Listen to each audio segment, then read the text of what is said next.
হরে কৃষ্ণ। এই জগৎ সংসারে সব কিছু করা সহজ, শুধুমাত্র একটা কাজই কঠিন। ধনবান হওয়া সহজ, রূপবান, গুণবান, সব রকম কিছু, ঐশ্বর্যবান, সব রকম কিছু কিন্তু করা সহজ, হওয়া সহজ, কিন্তু একটা জিনিসই কঠিন। সেটা কি? সেটা হলো মৃত্যুর সময় কৃষ্ণ নাম স্মরণ করা। সবাই মৃত্যুর সময় কৃষ্ণ নাম স্মরণ করতে পারে না। শুধু টাকা পয়সা, ধন দৌলত, বাড়ি ঘর, সন্তান, স্বামী, মৃত্যুর সময় এদের কথা মনে পড়ে।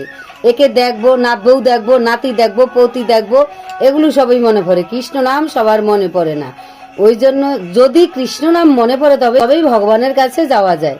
ওই জন্য কৃষ্ণ নাম মনে করার জন্য অবিরাম কৃষ্ণ নাম স্মরণ রাখতে হবে, মালা জপ করতে হবে, জপের মালার সাহায্যে, এবং সারাক্ষণ কৃষ্ণ নাম মুখে মুখে রাখতেই হবে।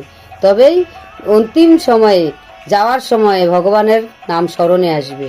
হরি বল।